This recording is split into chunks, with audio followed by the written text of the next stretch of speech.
Selanjutnya kita lanjut pada pemateri berikutnya, yaitu Dr.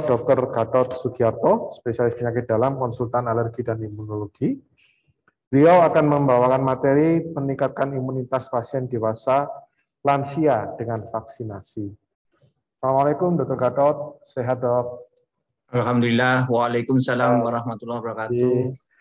Baik Sugeng dok, Enjang juga Prof. Ismu dan Dr. Brahmana. Baik Dr. Gatot, kami persilahkan waktunya untuk menyampaikan paparan materinya. Kami persilahkan dok. Bismillahirrahmanirrahim. Assalamualaikum warahmatullahi wabarakatuh.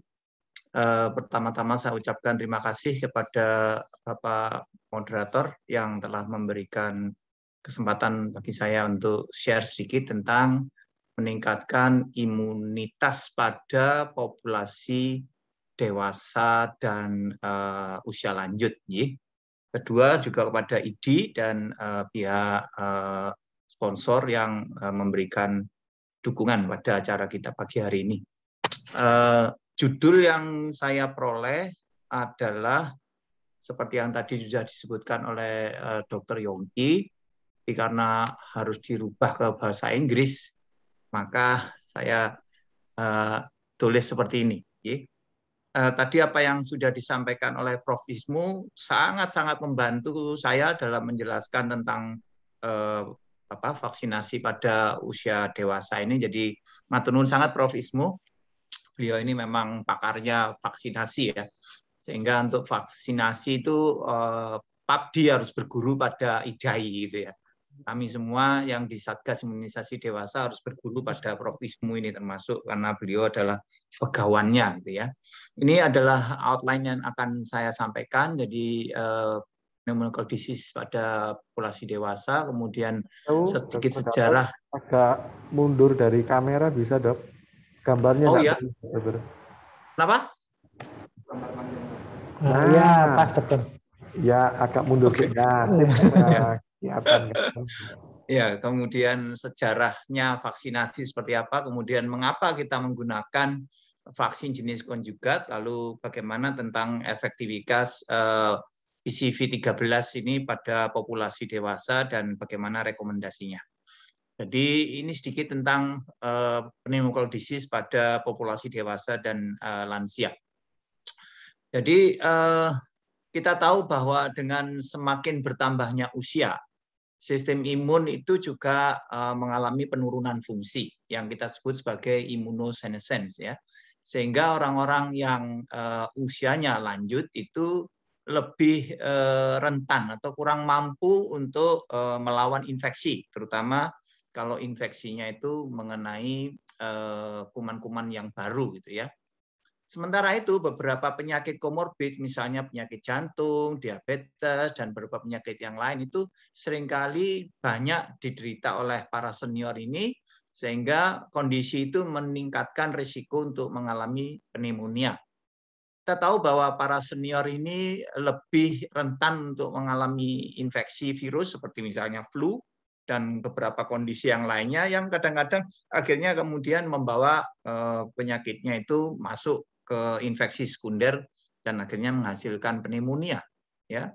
Dan community acquired pneumonia adalah salah satu bentuk yang paling sering dari pneumonia ya. Dan pneumococcal pneumonia yang juga bisa menyebabkan meningitis seperti yang tadi sudah disebutkan oleh Prof. Ismu adalah yang bentuk yang paling sering dari bakterial pneumonia. Nah, pneumonia di usia lanjut itu kejadiannya bisa cepat dan prognosisnya biasanya buruk. Mereka yang usia lanjut itu lebih rentan atau lebih prone untuk mengalami kematian karena pneumonia dibandingkan populasi yang usianya muda, dan biasanya disebabkan karena kegagalan nafas atau sepsis ya. Nah, ini kita lihat dari grafik ini adalah underlying disease yang sering dijumpai pada populasi usia lanjut yang pada akhirnya jatuh ke dalam kondisi pneumonia yang berat ya. Banyak ini ada hipertensi, kelainan pada jantung, kardiopati, kemudian penyakit cerebrovaskuler, COPD, diabetes dan sebagainya. Nah, inilah yang membuat selain penurunan fungsi imun tadi, orang-orang dengan usia lanjut ini lebih berisiko untuk mengalami pneumonia dan pneumonia-nya cenderung berat. Nah, sekarang kita akan sedikit meninjau tentang sejarah vaksinasi pneumokokus ya. Jadi dimulai dengan penemuan George Steinberg dan Louis Pasteur ya, yang pada tahun 1980-an tuh pertama kali bisa mengisolasi adanya kuman yang disebut sebagai Streptococcus pneumonia. Kemudian baru pada tahun 1911-1912 itu Sir Almroth Wright itu bisa melakukan penelitian tentang efikasi dari whole cell heat kill pneumonia pada cukup berhasil. Nah, kemudian diikuti dengan perkembangan selanjutnya yaitu Lister ya. Kemudian ini membentuk atau membuat jenis-jenis vaksin untuk tipe-tipe pneumonia tertentu. Jadi serotype specific whole cell pneumococcal vaccine ya. Jadi seperti tadi yang saya sebutkan, tipe-tipe jenis kumannya itu macam-macam dan vaksinnya ini disesuaikan dengan tipe yang banyak menyerang itu ya. Kemudian Alphonse Joseph dan Oswald Avery pada tahun 1916-1900 melakukan isolasi polisakarida yang diambil dari permukaan dari kuman pneumococcus, dan inilah yang kemudian digunakan untuk polisakarida vaksin. Baru pada tahun 1929 ini Sir Avery sekali lagi berhasil mengkonjugasikan polisakaride dari pneumococcus itu dengan karier protein tertentu dan diuji cobakan pada animal model. Jadi apa yang dilakukannya? Jadi kita lihat sebenarnya polisakarida yang dipakai sebagai vaksin itu biasanya diambil dari dinding sel dari kuman penyebab pneumonia-nya ya. Pertama dilakukan purifikasi, masih berikatan dengan lipidnya, kemudian dilakukan purifikasi sekali lagi dengan chemical cleavage sehingga akhirnya jadilah polisakarida antigennya. Lalu kalau kita mau mengkombinasikannya dengan karier protein, kita lakukan purifikasi terhadap karier proteinnya itu tergantung apa yang dipakai. Kemudian setelah itu dilakukan chemical linkage sehingga setelah digabungkan ini sudah menjadi konjugat vaksin, dipurifikasi lagi sehingga akhirnya menjadi produk yang akhir. Ya. Nah, pada tahun 1977 sampai 1983 itu akhirnya konjugat vaksin untuk 14 valen dan 23 valen di-approve, dan untuk yang konjugat vaksin baru dilakukan approval-nya sekitar tahun 2000 ya. Nah, ini adalah ceritanya bagaimana sejarahnya. Pertama kita menggunakan meningokokal polisakarida vaksin Tantung 74, kemudian pneumokokal polisakarida vaksin itu ditemukan atau digunakan pada tahun 77, kemudian pada tahun 85 ada Haemophilus influenza B polisakarida vaksin juga berhasil dibentuk. Pada tahun 87 barulah kita berhasil membuat suatu vaksin Haemophilus influenza tipe B yang menggunakan konjugat. Nah, dengan keberhasilan ini kemudian digunakan juga bagaimana kalau digunakan pada pneumokokal vaksin ya. Jadi ada pneumokokal heptavalen conjugate itu mulai tahun 2000.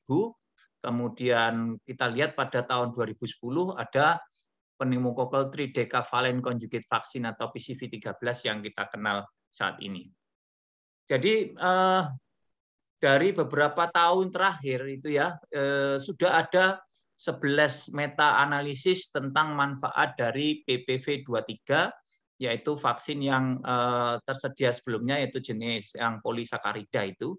Dan ternyata dari hasil-hasil meta-analisis itu hasilnya tidak konsisten. Ada yang bilang bermanfaat, ada yang tidak bermanfaat, dan sebagainya.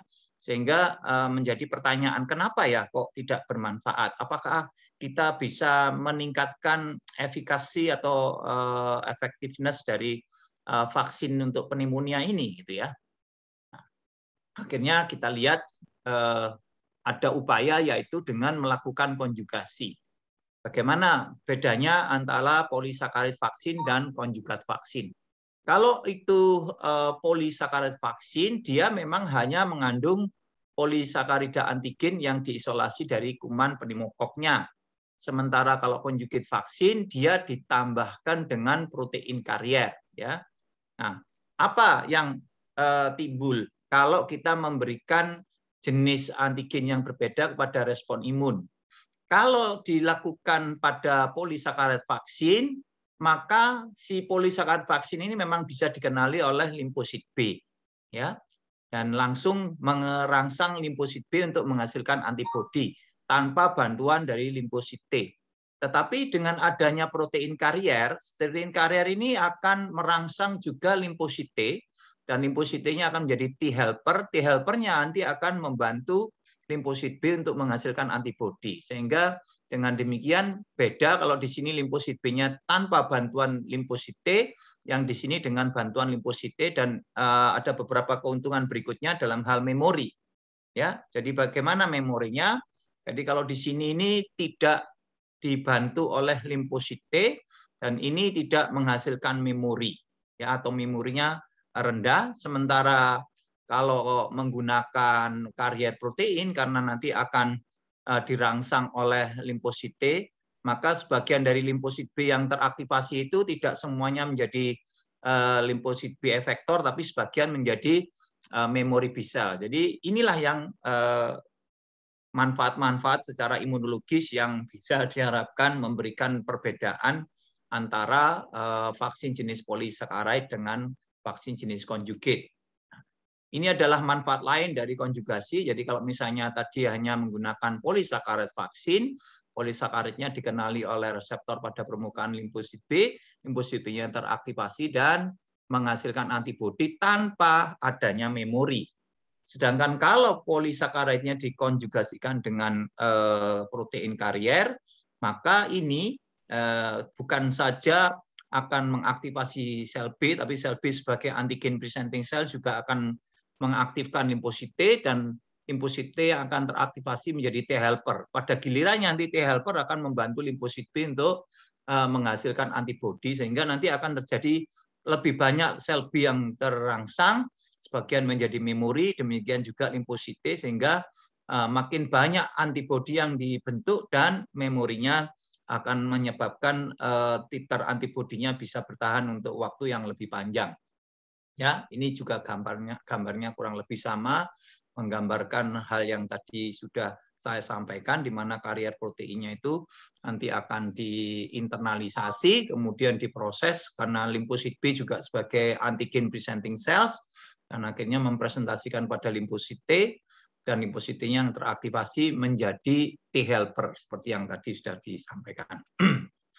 Dan kita lihat sekarang bahwa imun respon itu bisa berlangsung lama apabila ada kadar antibodi yang protektif yang bersifat persisten, dan itu akan menyebabkan limfosit B yang mampu menghasilkan antibodi itu bisa bertahan lama di bone marrow. Ya, inilah yang disebut sebagai memory B cells.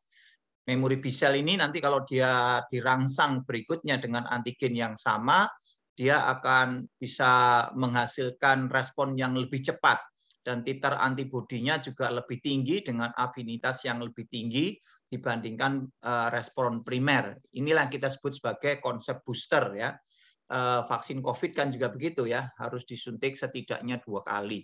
Nah, kalau kita lihat yang disebut sebagai efektivitas vaksin itu adalah kombinasi dari antibodi yang bersifat persisten, kemudian adanya memori imunologis, dan kemudian tentunya kalau dilakukan di the real world, di dunia nyata, kita berharap adanya herd immunity, yaitu setidaknya 75% atau 80% dari populasi itu sudah divaksinasi dan akan menimbulkan kekebalan kelompok. Nah, apakah memang betul kalau dilakukan vaksinasi pada usia dewasa itu bisa menimbulkan pertahanan atau perlindungan yang lebih baik kalau dibandingkan antara yang menggunakan konjugat dengan yang menggunakan polisakarid? Penelitian ini dilakukan pada tahun 2007-2008, dibagi menjadi 2 kelompok. Jadi mereka yang belum pernah sakit dan kemudian mendapatkan vaksinasi, dilakukan penelitiannya dengan 1:1, di mana satu kelompok mendapatkan 7 valen konjugat vaksin, kemudian yang satunya 1:1 subjeknya mendapatkan yang polisakarida. Itu pada dosis pertama, kemudian pada dosis keduanya ada berapa arm. Arm yang pertama adalah dia tetap mendapatkan konjugat vaksin 1 tahun setelah yang pertama, atau yang berikutnya dia mendapatkan polisakarid vaksin. Kemudian yang semula mendapatkan polisakarid vaksin setelah 1 tahun akan mendapatkan yang konjugat vaksin. Nah, kemudian nanti akan dilihat selama 1 tahun itu bagaimana hasilnya. Dan hasilnya adalah nampak sebagai berikut. Ini adalah geometric mean concentration dari antipneumonicoccal antibody ya. Kita lihat bahwa ini ada tipe 4, tipe 6B dan sebagainya adalah tipe strain dari pneumonokokkulnya. Kemudian ini adalah titer antibodinya. Bagaimana sebelum dosis pertama, kemudian setelah dosis pertama, sebelum dosis boosternya, dan setelah dosis boosternya, kita lihat bahwa paling tinggi itu titernya adalah kalau yang 2 kali mendapatkan conjugate vaksin untuk semua jenis. Ya, kita lihat yang ini gambarnya adalah yang kalau mendapatkan suntikan pertama konjugat vaksin, suntikan keduanya juga konjugat vaksin. Lalu di bawahnya berikutnya adalah kalau mereka yang mendapatkan konjugat vaksin dulu, baru diikuti dengan yang polisakarid. Sebaiknya kalau dibalik, dikasih polisakarid dulu, baru dikasih konjugat vaksin, ternyata titernya paling rendah ya. Dan ini juga yang kemudian mendasari kenapa CDC termasuk ECIP nanti akan memberikan saran kalau andai kata kita mau menggabungkan kedua jenis vaksin ini, yang mana yang sebaiknya diberikan duluan, gitu ya. Tapi pada umumnya untuk kelompok tertentu seperti tadi yang sudah disampaikan oleh Prof. Ismu, rekomendasinya bisa berbeda berdasarkan kelompok umur. Ini adalah geometric mean concentration, kemudian yang ini adalah osofagositosis dari opsonofagositosis dari pneumoniccal antigennya. Kita lihat juga sama, ternyata yang paling tinggi adalah kalau kita mengkombinasikan primary dan boosternya sama-sama menggunakan conjugate vaksin, diikuti kalau pertama kali conjugate vaksin baru kemudian polisakaridanya, sedangkan yang polisakarida dulu baru conjugate vaksin itu paling rendah. Ya. Nah, itulah yang kemudian membuat adanya upaya untuk meregistrasi itu berhasil disetujui baik di Amerika oleh FDA maupun di Eropa oleh EMA ya. Di tahun 2009 ini sudah di-license untuk digunakan pada anak-anak di EMA, dan di Amerika baru pada tahun 2010. Kemudian pada tahun 2011 ini mulai dilisensikan juga untuk dewasa yang usia di atas 50 tahun untuk mencegah kejadian invasive pulmonary diseases dan pneumonia dalam bentuk yang accelerated approval pathway. Jadi setelah ada hasil penelitian yang mendukung tentunya. Kemudian pada tahun 2011 pada saat yang sama juga dilakukan persetujuan oleh EMA, tetapi EMA tidak menggunakan indikasi untuk non-invasive disease berdasarkan serological bridging terhadap PPV yang 23. Kemudian pada tahun 2014 ini berdasarkan hasil studi Kapita yang nanti akan kita bahas, itu ECIP merekomendasi juga conjugate pneumonial vaksin yang 13 valen ini untuk dewasa usia 65 tahun ke atas. Sekarang kita lihat bagaimana efektifnya pada dewasa, ya. Penelitian-penelitian yang dilakukan di masyarakat, apalagi menggunakan randomized control trial itu biasanya membuat supaya dalam setiap armnya itu terjadi pembagian yang imbang, jadi melalui proses randomisasi, sehingga komparator dari intervensinya itu harusnya ekuivalen, sehingga benar-benar nanti yang bisa dinilai perbedaannya itu adalah karena perlakuannya, bukan karena ketidakseimbangan antara kedua grupnya. Nah, kita lihat ini adalah studi Kapita. Kapita ini dikerjakan di Nederland, ya, singkatan dari Community Acquired Pneumonia Immunization Trial in Adult. Jadi dia akan bertujuan primary endpoint-nya adalah untuk menunjukkan efikasi dari PCV13 vaksin untuk mencegah kejadian pertama vaksin type community acquired pneumonia, baik yang invasif maupun yang non-invasif, gitu ya.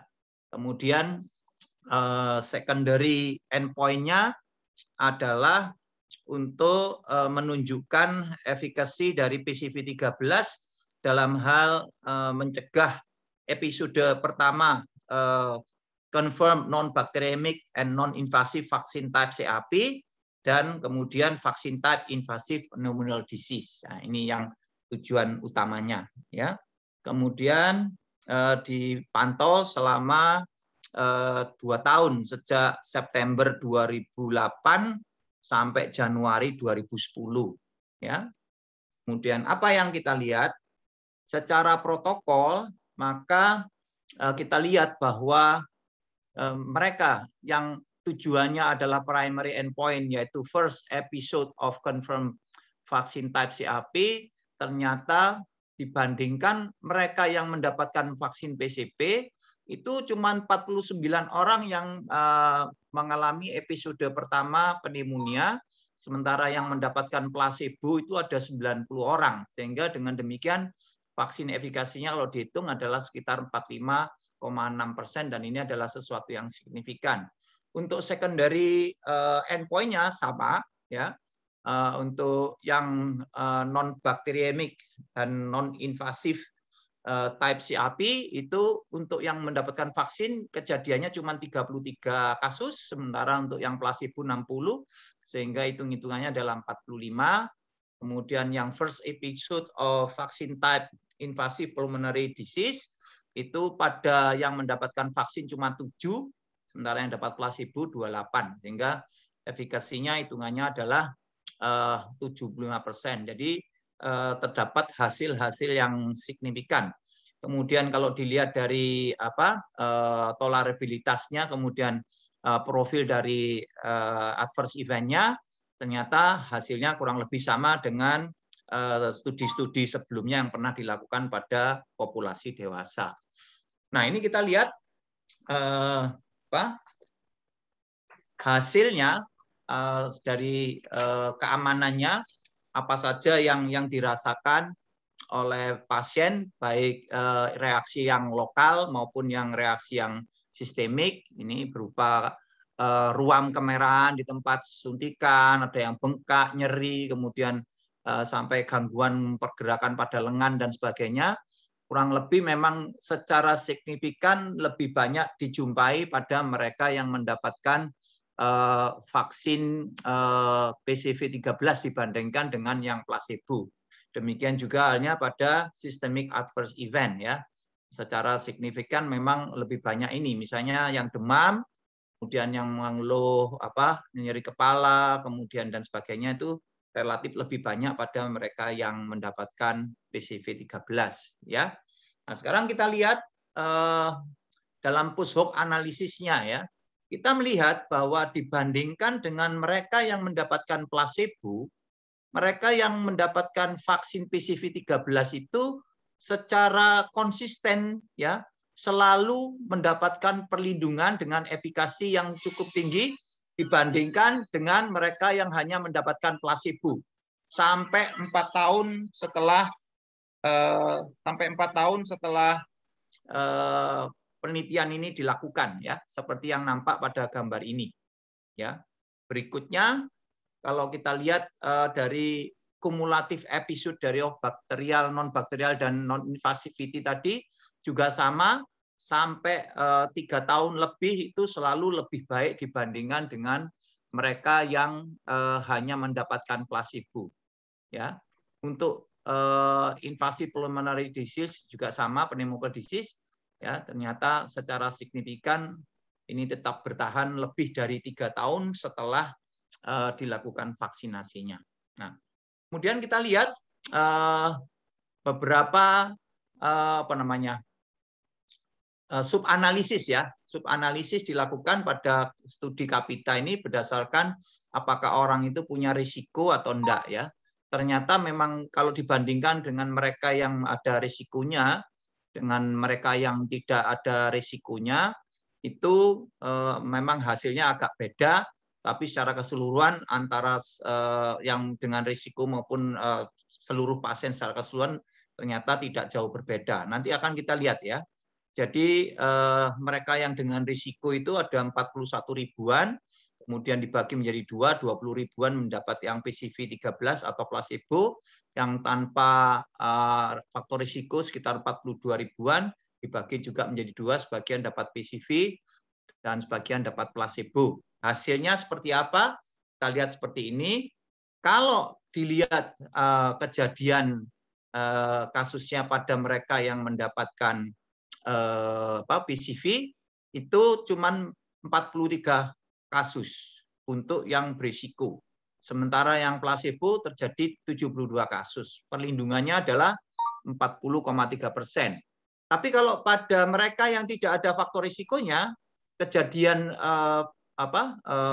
VTCAP-nya cuma 6 untuk mereka yang mendapatkan PCV 13, tapi pada mereka yang mendapatkan placebo 18, sehingga perlindungannya lebih tinggi untuk mereka yang tidak punya faktor risiko. Saya kira masuk akal ya. Dan kalau digabungkan semuanya, maka perlindungannya adalah sekitar 45,6% ya, kurang lebih sama ya, atau malah lebih baik pada kalau digabungkan, karena pada mereka yang tidak memiliki faktor risiko jelas perlindungannya lebih tinggi ya. Nah, kita seringkali ditanya tentang apa bedanya efficacy dan effectiveness. Kalau efficacy itu biasanya adalah hitung-hitungan vaksin proteksi yang didapatkan pada uji uji klinis ya. Di uji klinis itu tentu saja beda dengan dunia nyata, karena di uji klinis itu ada kriteria-kriteria yang harus dipenuhi. Mereka yang tidak sesuai dengan kriteria tidak dimasukkan dalam penelitian. Mereka yang drop out karena satu dan lain hal tidak diikutkan dalam perhitungan dan sebagainya. Sehingga itulah yang mungkin akan membedakan antara efikasi dengan effectiveness. Nah, kalau effectiveness itu adalah proteksi vaksin yang dihitung dari the real world, jadi di populasi. Jadi orang dengan berbagai macam komorbid yang tadinya tidak diikutsertakan dalam uji klinis itu masih bisa masuk dalam real world ya, sehingga dengan demikian lebih sesuai dengan kondisi nyata yang ada dalam masyarakat, dan biasanya dalam penelitian-penelitian itu dihitung dalam intention to treat analysis ya. Nah, kita lihat sekarang ada suatu penelitian yang dilakukan pada orang-orang di atas usia 65 tahun di Italia ya, di Friuli Venezia Giulia region di sebelah utara Italia. Di sana kita lihat pasien-pasien yang dirawat di rumah sakit gara-gara community acquired pneumonia, dengan sebelum 1 tahun sebelumnya belum pernah masuk dirawat, itu kemudian dilihat ya. Totalnya adalah sekitar 4 ribuan ya. Dari sana kemudian dilihat statusnya, ternyata 14% pernah mendapatkan polisakarat vaksin, kemudian 5,1% dapat yang conjugate vaksin, 80% diantaranya belum pernah divaksinasi pneumokok vaksin. Kemudian dilihat dari vaksinasi influensanya, kalau yang kelompok ini 90,2% dapat vaksin influenza, yang ini 99%, sedangkan kelompok yang tidak divaksin ini yang mendapatkan vaksinasi influenza cuma sekitar 70%. Kita lihat bagaimana survival rate-nya, dan ternyata, nah ini adalah kelompok yang mendapatkan vaksinasi PCV 13 itu survival rate-nya sekitar 7% lebih tinggi dibandingkan dengan mereka yang mendapatkan PPV 23 ya. Apalagi kalau dibandingkan dengan mereka yang tidak pernah divaksin pneumonia. Jadi ini adalah proteksi yang bisa didapatkan kalau orang itu mendapatkan vaksin dengan penaksi pneumonia dengan jenis yang berbeda. Nah, sekarang kita lihat apakah memang benar kalau kita menggunakan jenis vaksin konjugat ini akan lebih bermanfaat secara epidemiologis. Ini adalah insiden IPD pada orang-orang dengan usia di atas 65 tahun berdasarkan serotype pneumokokalnya ya. Mulai dari 98 sampai 2017 kita lihat bahwa awalnya kita menggunakan non PCV ya. Jadi ini adalah kejadian pada waktu kita menggunakan non PCV, itu yang ini gambarnya ya. Tetap aja datar gitu kalau kita menggunakan non PCV. Jadi dalam beberapa tahun malah justru agak meningkat kasusnya. Tetapi pada waktu digunakan PCV 7 di anak-anak, ini kejadian invasi pulmonary disease-nya bisa dengan segera diturunkan ya.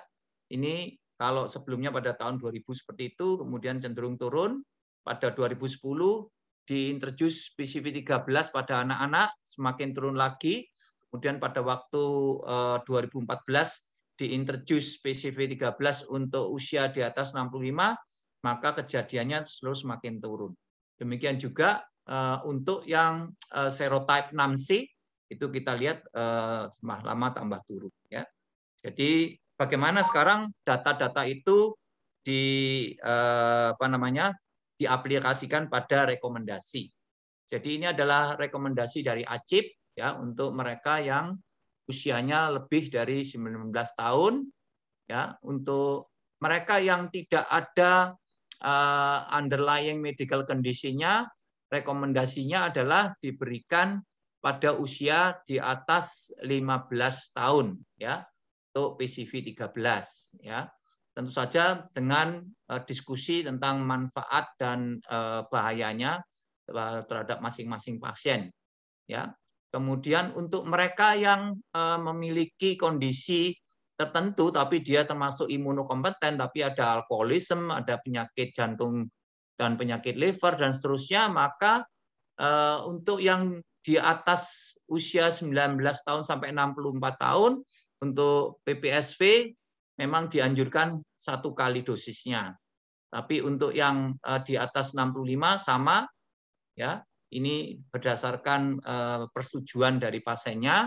Kalau usianya di atas 65 tahun dapat 1 dosis apabila dia belum dapat sebelumnya. Kalau sudah pernah mendapatkan PCV 13, maka 1 dosis PCV 23-nya diberikan ya dengan jarak 1 tahun antara yang PCV 13 dengan PPSP 23 dan seterusnya.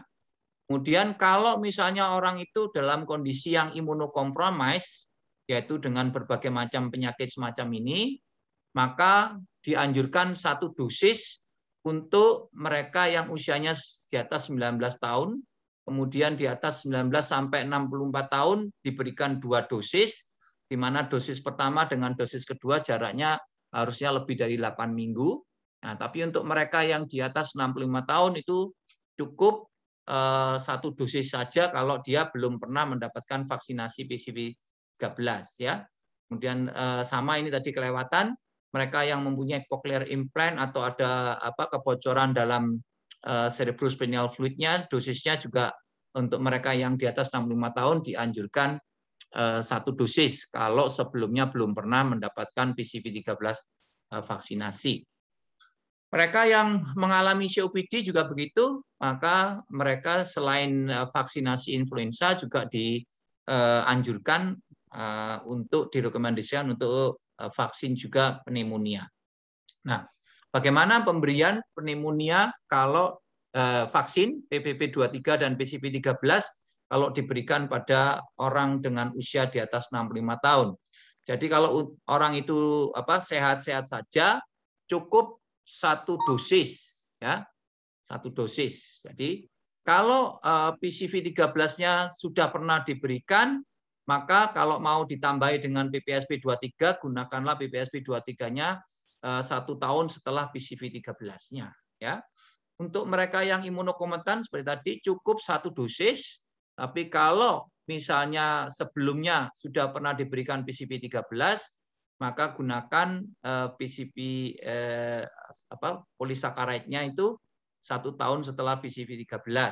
Kalau mau menggunakan sebelumnya sudah vaksin PPSV sebelumnya, maka jaraknya harus 5 tahun dari PPSV yang sebelumnya. Ya, kalau mereka yang imunokompromis yang tadi itu 1 dosis, tapi nanti diberikan lebih dari 8 minggu setelah PCV 13. Ya, jadi bagusnya adalah PCV 13-nya diberikan dulu, baru kemudian diberikan PPSV-nya, karena ternyata dengan diberikan konjugat vaksin lebih dulu, ini ada memori selnya, sehingga memori selnya juga akan ikut terangsang pada saat dia diberikan PPSV 23, sehingga harapannya memang seperti yang tadi penelitian punyanya The Rooks, hasilnya lebih bagus. Kalau PCV 13-nya diberikan dulu, baru kemudian ditambahi dengan PPSV 23, dibandingkan kalau sebaliknya. Ini adalah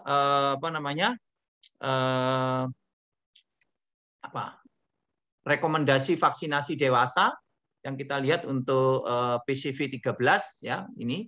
Jadi disarankan untuk yang usia 50 tahun ke atas cukup 1 kali dosis saja. Kemudian yang lainnya yang untuk PPSP itu kalau di atas 60 tahun cukup 1 dosis.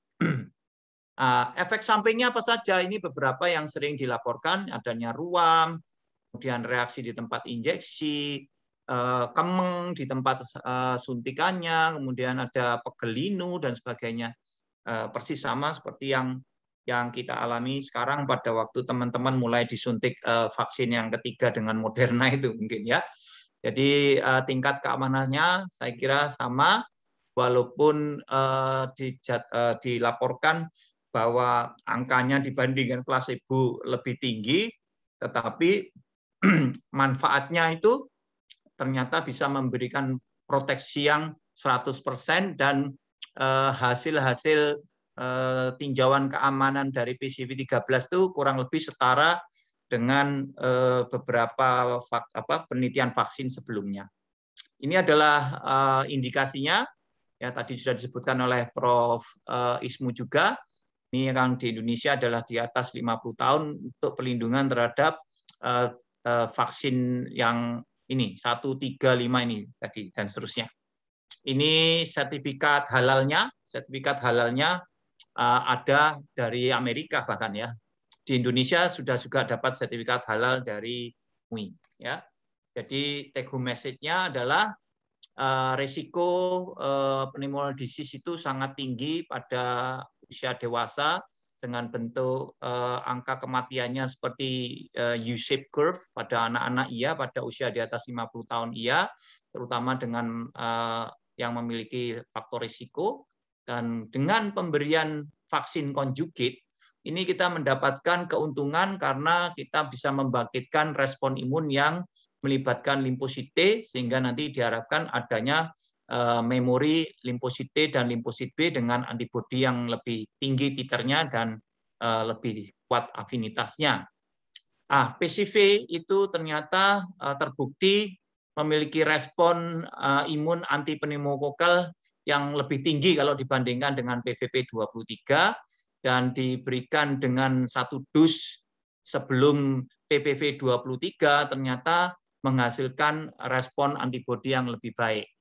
Kemudian hasil penelitian di Kapita misalnya sudah membuktikan efikasi PCV13 untuk usia dewasa dan usia di atas 65 tahun, dan untuk mereka yang sehat didapatkan rekomendasi cukup 1 kali dosis dengan PCV13.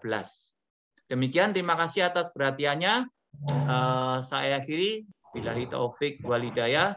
Wassalamualaikum warahmatullahi wabarakatuh. Waalaikumsalam warahmatullahi wabarakatuh. Terima kasih Dr. Gatot Sugiyarto atas paparannya yang sangat jelas dengan ilustrasi yang sangat informatif. Dapat kita simpulkan bahwa vaksin konjugat ini memiliki banyak kelebihan atau manfaat, di mana dia di samping mengaktifkan B-sel, dia juga mengaktifkan sel T yang akan membantu B-sel, dan terutama terhadap terbentuknya memori sel yang akan berefek pada titer antibodi yang lebih lama, lebih panjang. Dan ini semua dapat menurunkan risiko pneumonia pada usia dewasa, karena kita tahu bahwa angka kematian pneumonia sangat tinggi.